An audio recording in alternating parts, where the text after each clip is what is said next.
Hello दोस्तों, नमस्कार। तो आज हम आपके लिए एक बहुत ही महत्वपूर्ण वीडियो लेकर आए हैं और आपके लिए बहुत ही ज़रूरी वीडियो है। आपके काउंसलिंग और चॉइस फिलिंग से रिलेटेड यह वीडियो है, तो वीडियो में अंत तक ज़रूर बने रहिए और हमारे वीडियो को लाइक शेयर और सब्सक्राइब करना ना भूलें। ठीक है? तो आइए, ये देख सकते हैं आप लोग, ये Uttar Pradesh state medical faculty का प्रॉस्पेक्टस है। इसके बारे में हम बात करेंगे। प्रॉस्पेक्टस कब का है? सीजन 2025-26। ठीक है, 2025-26 सीजन का यह प्रॉस्पेक्टस है, Uttar Pradesh state medical faculty.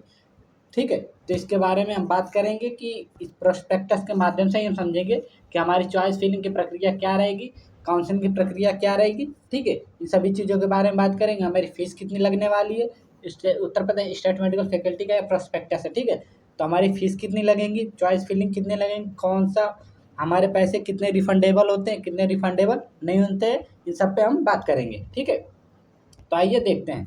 तो यह हमें चॉइस फिलिंग और काउंसलिंग की प्रक्रिया देखनी है। तो काउंसलिंग की प्रक्रिया देखने के लिए हमें अध्याय 6 में डालना होगा।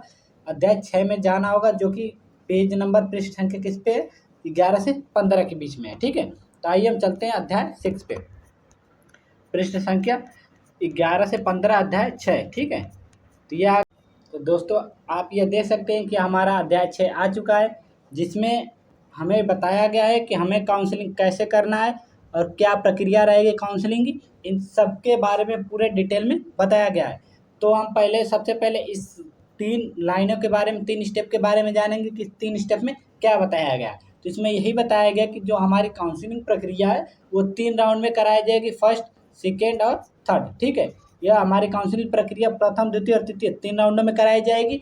और यह तीनों चक्र कंप्लीट होने के बाद यदि सीटें रिक्त रह जाती हैं, सीटें बच जाती हैं, तब आपके लास्ट में एक स्टे राउंड कराया जाएगा।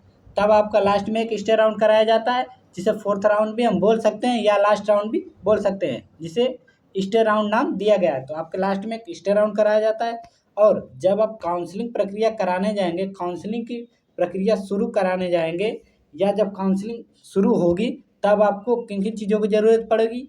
जब आपने फॉर्म फिलअप किया था, तो उस टाइम जब जो मोबाइल नंबर और ईमेल आईडी आपने फॉर्म में भर रखा है, ठीक है, जो मोबाइल नंबर और ईमेल आईडी आपने फ़ोन में भर रखा है, डाल रखा है, वही मोबाइल नंबर और ईमेल आईडी आपको साइबर कैफ़े वाले के पास लेकर जाना है। चॉइस फिलिंग और काउंसलिंग की प्रक्रिया आप खुद नहीं करेंगे, रजिस्ट्रेशन खुद नहीं करना है, आपको किसी जाकर साइबर कैफ़े वाले के पास ही कराना है, जिसमें आपको कोई भी चीज़ें, या तो आप घर पे भी कर सकते हैं, यदि आपके पास लैपटॉप है, तो आप लैपटॉप से घर पे भी कर सकते हैं, जिसमें आपको पूरे साफ और क्लीन अक्षर साफ दिखाई दे, हर एक चीज़ साफ दिखाई दे, उसी में आपको करना है। ठीक है, तो आपको अपने मोबाइल नंबर और ईमेल आईडी को तैयार रखना है। मोबाइल नंबर, जो नंबर है आपका, बंद नहीं होना चाहिए, इसे आपको खोल कर रखना है। ठीक है, तो ये काउंसलिंग होने से पहले आपको ये चीज़ें तैयार रखनी है अभी से ही, कि जब काउंसलिंग की प्रक्रिया शुरू हो तो आप अपनी काउंसलिंग किसी भी त्रुटि और किसी भी परेशानियों के अलावा आप कर सकें। ठीक है, उसके बाद आपकी ऑनलाइन काउंसलिंग के लिए रजिस्ट्रेशन, मतलब कि registration for online counselling. Registration क्या करना है कि प्रथम, पहले देखते हैं क्या इसमें बता रहा है। प्रथम ऑनलाइन काउंसलिंग चक्र के अतिरिक्त प्रत्येक ऑनलाइन काउंसलिंग चक्र में हेतु भाग्य के अलग अलग पंजीकरण अनिवार्य होगा। मतलब कि जिन बच्चों को काउंसलिंग करना है, काउंसलिंग प्रक्रिया शुरू करने से पहले आपको रजिस्ट्रेशन करना पड़ेगा। जब आपकी काउंसलिंग स्टार्ट होगी, तो आपको रजिस्ट्रेशन की प्रक्रिया शुरू होगी। ऑनलाइन काउंसलिंग की प्रक्रिया रजिस्ट्रेशन, रजिस्ट्रेशन फॉर काउंसलिंग के पर क्लिक करें। जब आपका मेरिट लिस्ट आ जाएगी, तो आपकी काउंसलिंग प्रक्रिया शुरू हो जाएगी।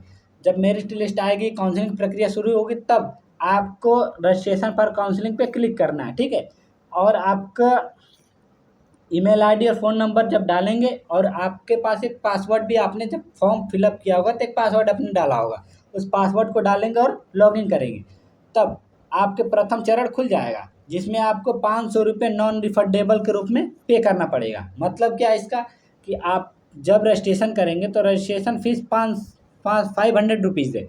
जब आप रजिस्ट्रेशन करेंगे तो आपको 500 रुपये पे करने पड़ेंगे, और ये जो 500 रुपीज़ होंगे आपके, वो नॉन रिफंडेबल होते हैं।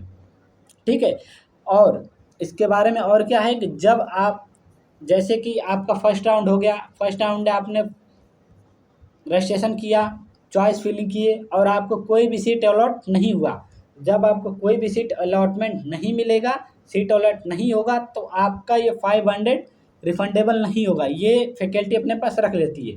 फिर यदि आपको सेकेंड राउंड में भी पार्टिसिपेट करना है तो आपको 500 फिर से पे करने पड़ेंगे। सेकेंड राउंड में यदि पार्टिसिपेट करना है तो आपको 500 फिर से पे करने पड़ेंगे, फिर से रजिस्ट्रेशन करना पड़ेगा, फिर से चॉइस फिलिंग करनी पड़ेगी, जो कि यह 500 रुपीज़ आपका रिफंडेबल नहीं होगा। अब जितने राउंड में पार्टिसिपेट करेंगे उतने राउंड में आपको पार्टिसिपेट करना पड़ेगा और पैसे देने पड़ेंगे, वो भी 500 केवल। ठीक है, तो इतना आपको पता चल गया कि आप 500 कब देने हैं। उसके बाद सिक्योरिटी फीस जमा करना, मतलब सिक्योरिटी फीस डिपॉजिट, इसके बारे में क्या है कि जो अभ्यर्थी को निर्धारित तिथि तक सिक्योरिटी फीस 5000 ऑनलाइन जमा करनी होगी। मतलब कि ये हो गया आपका रजिस्ट्रेशन। ठीक है, फर्स्ट राउंड में यदि पार्टिसिपेट आप करते हैं तो पहले रजिस्ट्रेशन करना है, उसके बाद चॉइस फिलिंग पे जाएंगे आप। जब चॉइस फिलिंग पे जाएंगे तो सिक्योरिटी फीस जमा करनी पड़ती है आपको। सिक्योरिटी फीस कितनी है, तो वो है 5000 रुपीज़, 5000 रुपये आपको सिक्योरिटी फीस के रूप में जमा करनी है।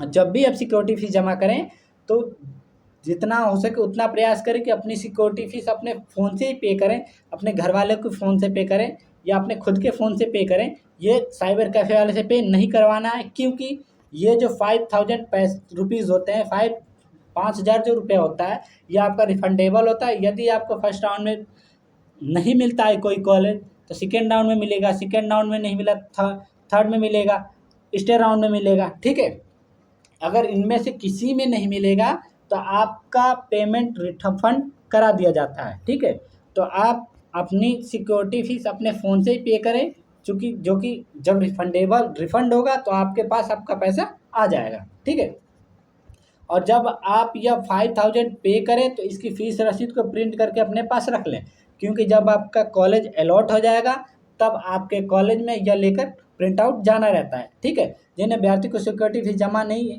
की जाएगी वह चॉइस फिलिंग से अर्ह रहेंगे। मतलब कि जो बच्चे सिक्योरिटी फीस जमा नहीं करेंगे उनको चॉइस फिलिंग करने की अनुमति नहीं दी जाएगी। जैसे कि आप यहाँ पर 500 पे करके भी रजिस्ट्रेशन कर भी लेंगे तब भी आपको चॉइस फिलिंग नहीं करने दिया जाएगा जब तक कि आप 5000 पे नहीं करेंगे। तो आपको 5000 पे करना, 5000 रुपये पे करना बहुत ही ज़रूरी है। ठीक है, जब तक आप पे नहीं करेंगे तो आपको चॉइस फिलिंग नहीं करने दिया जाएगा। समस्त चक्र काउंसलिंग समाप्त होने के बाद, चूँकि मैं बताया हूँ ना अभी कि जब आपका काउंसलिंग प्रक्रिया ख़त्म हो जाएगी पूरी तरह से, तब आपके पैसे, यदि आपको कोई कॉलेज अलॉट नहीं होता है तो आपके पैसे ये रिफ़ंड कर दिए जाएंगे। इसके लिए आपको घबराइएगा नहीं, 100% ये पैसे रिफ़ंड कर दिए जाते हैं।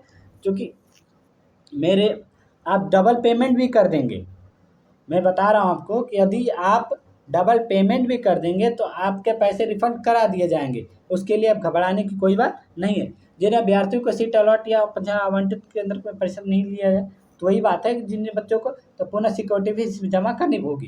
कि और एक और ये लास्ट लाइन, 5वीं लाइन क्या कह रहा है कि जैसे कि आप फर्स्ट राउंड में पार्टिसिपेट किए, आपको कोई कॉलेज जैसे कि केजीएम में अलॉट हो गया, ठीक, ओटी टेक्नीशियन केजीएम में अलॉट हो गया, ओटी टेक्नीशियन, ठीक है, और आपने इसमें एडमिशन नहीं लिया, तो इस स्थिति में आपकी सिक्योरिटी फीस वापस नहीं की जाएगी, रिफंड नहीं की जाएगी।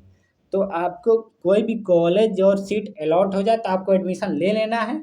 यदि आप चाहते हैं कि मैं अपना कॉलेज चेंज कर दूं, सब्जेक्ट चेंज कर दूं या कोई कोर्स चेंज कर दूं, तब आपको सेकेंड राउंड में भी पार्टिसिपेट करना होगा।